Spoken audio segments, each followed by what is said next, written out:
Hi guys, share ko lang 'tong nabili ko sa Donki. Ang galing kasi, ballpen 'to na may pangmura. Ngayon lang ako nakita ng ganito guys, sorry na. Ayan siya oh, ito yung brand niya. Sa Donki lang 'to. Ano lang 'to, less than Hakuyen. Ay, hindi mga 200 yen yata ito. Mga gano'n. Ang galing kasi, ganito guys, oh. Pag kunwari nagkamali ka ng sulat mo, pwede mo siyang mabura. Hmm. Wala yang cut-cut guys oh. Ang galing! Namamangha na naman ako eh.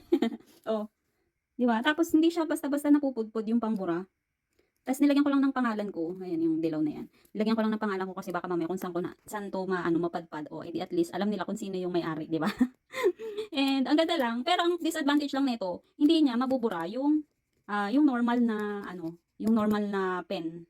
Pero ano siya, 2 in 1 na, hindi mo na kailangan magdala ng pencil at saka ng ano ballpen, 'di ba? Isa lang, pwede na. Ito lang. So, yun lang. Less than half ko yan lang to. Ay, less than 200 yen lang to, guys. Ang galing. And kung halimbawa guys naubos, meron kayong mabibiling refill neto sa Donki din. Ayan, di ko alam kung meron to sa ibang ano, sa ibang ah, store na mabibili na ganito din. Pero ang galing lang kasi ano nila to, naisip nilang gawin to. And ayun lang, share ko lang. Ay, isa pa pala, hindi mo siya pwedeng isulat sa kamay mo. 'Di ba may yung normal na ballpen pwede mong isulat sa kamay, ganyan. Pag kunwari may naisip kang isulat tapos wala kang papel, ayan, sa kamay. Minsan ganun ako eh. Sinusulat ko sa kamay. Kaya lang ito hindi pwede, hindi siya masusulat kasi hindi mo naman siya mabubura dito sa palad mo din, di ba?